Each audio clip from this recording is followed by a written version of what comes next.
sound good. Well, this song goes out to anybody that got somebody they might want to hold on to, somebody that they go home to at night. Hey, what's up, man? How y'all doing, man? It's your boy Victor NewMan checking in. Life in the Breakdown podcast, man. Tonight we got something new. Got a little request, man.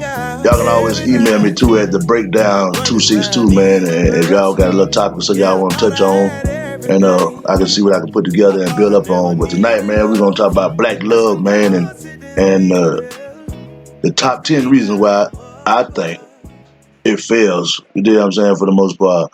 So y'all just stick tight, man, and hold tight with me, and I'm gonna get rolling on this thing and see what y'all tell me about what I think. All right, man. Like I say, man, black love. This thing called black love, man. And, well, really any kind of goddamn love. You know what I'm saying? Like it just is what it is, man. It ain't the same. Y'all done heard me say that before, man. I can tell y'all, it's a big thing to social media, big old thing like that, and having everybody in your business for the most part. But, you know, these are my top 10 reasons, man, why I say or why I think that a lot of relationships fail, man.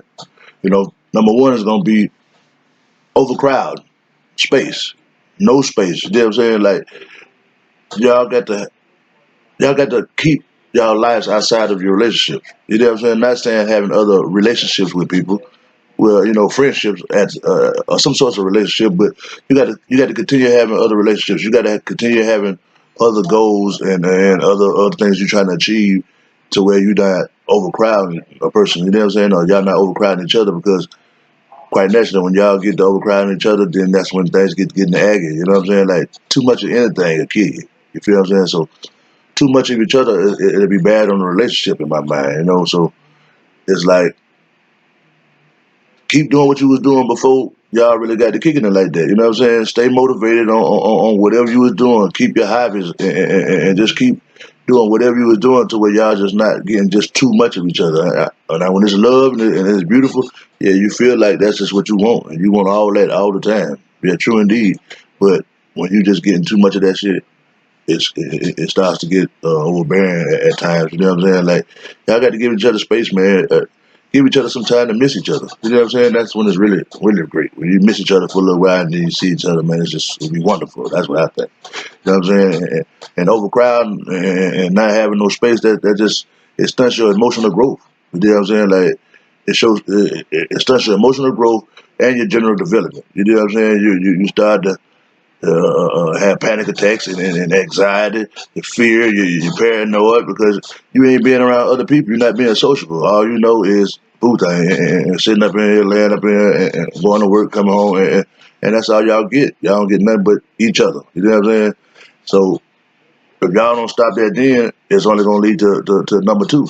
And to me, number two is going to be codependency relationships. You know what I'm saying? That's going to kill it. Show no. If you got a codependent relationship, that means that all your sources and confidence and self-worth, all that comes from your spouse or your significant other. You know what I'm saying? So it takes the judgment and the trust in oneself away from oneself. You know what I'm saying? So it's like you won't even really be able to look in the mirror and just be confident with oneself. Like, you need your wife or you need your old man to tell you, like, you're fine or you're still cute. You know what I'm saying? You know what I'm saying? You got to hold on to your identity. You got to just realize and understand that, okay, I got my significant other, but I still got to keep me. I got to keep me in line. I got to stay in line with oneself, because I can't lose myself. Because if I lose myself, then what my spouse gonna have? You know what I'm saying? Then we just doomed from the start, all the way around. So, you know, it is just like just because I say that don't mean that, you know, you go to number three. Number three is, you can't be acting like you single either. You know what I'm saying? You can't sit around here and just be hanging out and partying. And like I said, keep on certain relationships before you got into that relationship with a person, like a spouse. You know what I'm saying? You can have other friendships and like I said, other hobbies and things like that, but don't mean that you got to act like over 10 and living single. You know what I'm saying? Like, you ain't got to do that. that means you playing in the motherfucker face and they really giving you their all, but you been around acting like you single. Ain't nobody going for too much of that. You know what I'm saying? Like, you got to keep the other half in mind at all times. You know what I'm saying? Like, that's just point blank period. Now, I said you got to keep in touch with yourself, but you also got to keep your spouse in mind. You know, you got to take all things into consideration. You know what I'm saying? And that'll go on to number four. Number four to me will be neglect. You know what I'm saying? You can't neglect your spouse. You can never do that. And at the same time, you can't neglect oneself. You know what I'm saying? That's just like when I say neglecting oneself, that means like keeping up your personal appearance. If you don't keep up your personal appearance, that it lets off that you ain't got no focus, man. You ain't got no pizzazz, no enthusiasm about keeping yourself together. You know what I'm saying? And as I come up, my mama say, "Goddamn, nigga, go comb your head, wash your face." You know what I'm saying? You ain't going nowhere behind me looking like that. Get all that dirt up off you. You gonna ride with me? You ain't coming straight out the yard playing and all that shit down the street and talk about you gonna come jump in the car, ride me, and go to the store with me and follow behind me like that. So how would you feel about your spouse? You know what I'm saying?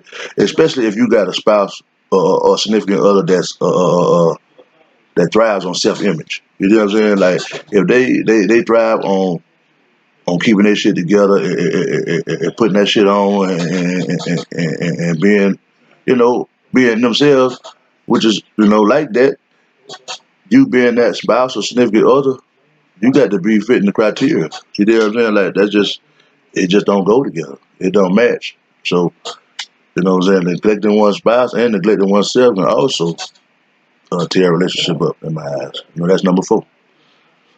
That takes us on to number five. You know what I'm saying? Number five to me is very, very important, because it's a new day and time, man, and inflation and everything else so fucked up. It's crazy. But number five to me is being able to hold on to that chocho. You know what I'm saying? Being irresponsible. Financially irresponsible, going to kill you dead every time. Especially fucking with a cat like me, myself. You know what I'm saying? Like, that's like the first thing that kill a relationship, finances. So if you is frivolous with chocho and you just like to throw that money around, spend it every time you got some extra money, you just like to fuck it off, then that ain't a good look. And in my eyes, that'll tear down a relationship. You know what I'm saying? I ain't really seen too many laughs with people being broke. You know what I'm saying? Like when it comes down to that chocho and things ain't right, and you can't never hold on to no money. You ain't never got no money when it's bill time. You know what I'm saying? Like it's doomsday again. You know what I'm saying? So you got to be financial. You got to have some kind of financial literacy. You know what I'm saying? Like you got to know something. You got to know how to hold on to that chocho. You got to know how to make that chocho do what it's supposed to do. If you got a couple extra dollars, you need to be trying to put it up and stack it up, or you need to be trying to invest it into something to make it work for itself, make it work for you. You know what I'm saying? Like, but other than that, just every time you got some money, you got to go buy some Jordans. You got to go get your nails done. You got to just go do some dumb shit. You just got to give somebody some money because you just feel like you got it like that. Then I guarantee you, your relationship ain't gonna last a very long time. You know what I'm saying? Unless you just fucking with somebody that just set up and straight like that. And I wish y'all the best. You know what I'm saying? That goes on to number six, man. Number six is not showing no love and affection. You know what I'm saying? And not showing no love and affection. I ain't always got to be sex. You know what I mean? Motherfucker got to have that sex in that relationship. Not trying to, but it ain't always got to be, just having sex. But you got to, man, you got to show a motherfucker you love them. Like motherfucker love to hear that they was missed. You know what I'm saying? Like motherfucker want you to check on how their day was. You know what I'm saying? Like genuinely, like not on no real bullshit. Like really hug a motherfucker and give a motherfucker a kiss and what's up, baby? How your day was? You know what I'm saying? Did you have a good day? Did you get everything completed successfully today? You know what I'm saying? Like you got to show some kind of love and affection, man. Because if you don't, then that's just gonna make a motherfucker drift apart. You know what I'm saying? And then that's when you start dealing with them old at work booze and and all that old jackass shit. You know what I'm saying? You know, so at the end of the day, like I say, you got to show motherfuckers some. I understand, like I say, whether you a hard working motherfucker, you just got to be out there getting it. You got to get it, got to get it.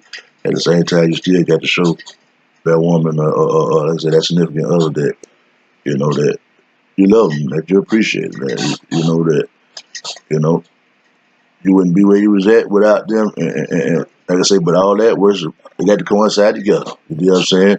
They got to all coincide together because you can't be doing too much of that either because that leads to like my next one, number 7, is going to be the nagging and being aggravated. You know what I'm saying? Like, don't nobody want that. Don't nobody want to be aggravated about nothing, especially when they running around trying to get things done. You know what I'm saying? Like, start off cool. Okay, yeah, I ain't looking for that. I don't want that. I don't want to have no relationship right now. Or it's all good. Y'all talking every couple of days and shit like that. And you get a little deep. Few months, 6 months in, yeah, then the person start to show themselves, their true colors. And now it's like, every time you look around, you can't do nothing. Phone ringing, blowing up, blowing up, blowing up. God damn, but it didn't start off like that. Now you done got in this relationship and a motherfucker being aggravating and being and nagging you all the time, it's just gonna cause you to flip. You know what I'm saying? Like it just ain't gonna work. In my eyes, that shit just ain't gonna work. You know what I mean? So therefore, I feel like just that goes back to like the number one space. You know what I'm saying? You don't want to overcrowd a motherfucker, man. Like I said, that's aggy. That's aggravating as hell. Don't nobody want that. You know what I mean? So I'm going to get down number 7. I mean number 8. And that's going to be being too damn insecure or sensitive. Like that's a complete turnoff, man. Like a motherfucker do not.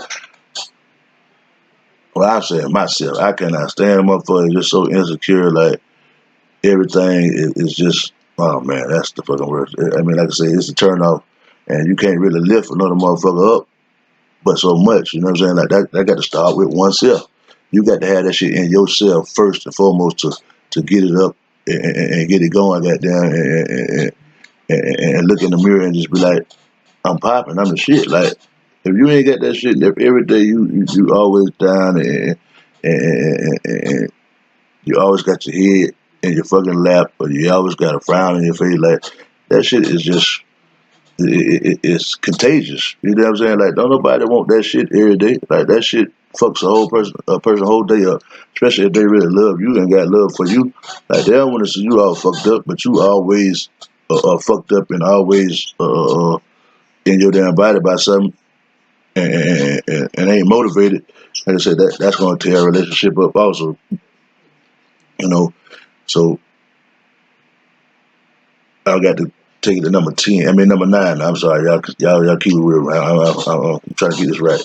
And then it goes to lack of communication. I mean lack of attention and communication skills. You know what I'm saying? Like motherfuckers sit at home all day long, at work, whatever you doing all day long, you got that phone glued to your hand. You can't never goddamn get a good conversation, a nice conversation over dinner or over nothing. Every time you turn around, and then it's 9 out of 10 it's probably both parties. They got the phone in their hand, and just it's just so much other shit that's more important than building with your significant other. So, like I said, lack of communication. I mean, lack of attention and lack of communication skills, or just tear that shit up. And no woman or man, especially not no woman, you know what I'm saying? But don't no man, ain't nobody with that shit. You know what I'm saying? Like you got to be able to talk. That's our problem so much as black people for one, for real. Like we don't talk. We don't talk enough at all. Like, and we just think that people supposed to read our minds and just supposed to fix problems. And you can't fix problems if they wasn't addressed. You understand what I'm saying? Like, and that's what I get out of it. And one of my last final thing, man, number 10, what I know for sure, like, and I know from a male standpoint, because a lot of times y'all females, y'all, we can't get that. But number 10 is, man, not It's like throughout a relationship, things go wrong both ways, both sides have guilty parties on both sides. You know what I'm saying? Like, but when a man is wrong, like he go over and beyond. I know myself, like to apologize and to let her know that I was wrong. You know what I'm saying? I fucked up. You know what I'm saying? Like, and what can I do to fix it? Type shit, and try to do whatever I can to fix it. But a lot of times, I know the women, and it ain't always just women, but it's a lot of it's people. But I'm just speaking from a male standpoint myself at the moment. But not being able to genuinely say I'm sorry, like let's say through time, you got a whole lot of different things that might go on in a relationship and ups and downs and all that. But like I said, man, for the most part, usually, in my eyes, says he's sorry. A lot of times, women, nigga, you just got to deal with that shit. Like, I did what I did, say what I said, nigga, you still thinking about that shit type shit. Like, and like I said, that ain't gonna last for so long because, like I said, you ain't never really apologize. And motherfucker might not say nothing about it, but that don't mean that it's forgiven. You know what I'm saying? Motherfucker ain't forgot about that shit. You know what I'm saying? So, ain't but so much of that gonna go on. You ain't gonna just keep on doing what the fuck you want to do and then don't genuinely give me no apology. So that's just what it is, man. And I had one more little bonus, like it's lying because my pops taught me a motherfucker lie to you, they're still front and they'll cheat on you. You know what I'm saying? So a liar is something to somebody despise, man. That's just like the bonus one right there. You know what I mean? Like I catch you just lying to me, I lose respect. When I lose that respect, bro, it ain't no coming back from that. You know what I'm saying? It ain't no coming back from that shit. Like, when I lose respect for a person, it ain't no coming back. I don't give no fuck. I ain't got no beef with you. I ain't want to fight with you. I don't want to do none of that shit. But it ain't no coming back. You know what I'm saying? And that's just what it is, man. So, like I said, I don't know what y'all thinking, how y'all feel, but y'all make sure y'all leave some comments in the Dropbox, man, and let me know what y'all think, man. And I get back to y'all as soon as I can on the responses to the comments or whatever. I know it's your boy Victor Newman, man. I appreciate y'all checking in with me. You know, I'm trying to get y'all life in the breakdown, man, from my standpoint, man, and talking about something other than a whole bunch of nonsense. You know what I'm saying? And all the stuff that don't really matter. We gotta talk about what matters in the everyday person life. You know what I'm saying? Like they throw us mucking riches, throw loops out there and bullshit in the game all the time, and we don't really be paying no attention, man. Like I said, all the time, we got to stay woke, got to stay on top of these chaps, man, and we got to stay focused on the prize, dog. You know what I mean? But that was my top 10, man, on fair relationships, and y'all let me know what y'all think about it, man. This is Victor Newman again, man, checking in Life in the Breakdown podcast, man. The next episode gonna be epic too, man. I got a request from my friend there. She want me to give y'all the difference between loyalty between a spouse and a significant other, and then loyalty between friends and compadres. You know what I'm saying? So y'all check back in with me as soon as you can, man, and let me know what y'all think about that. And like I say, man, the Breakdown podcast, man, 262, man. Y'all jump in that email. Y'all leave some comments out there, man. Y'all like, subscribe, man. Check me out, man. Let me know what I'm doing, man. What y'all like, what y'all don't like, man. And we're gonna keep it rolling, man. Thank y'all for fucking with me, man. I'm out.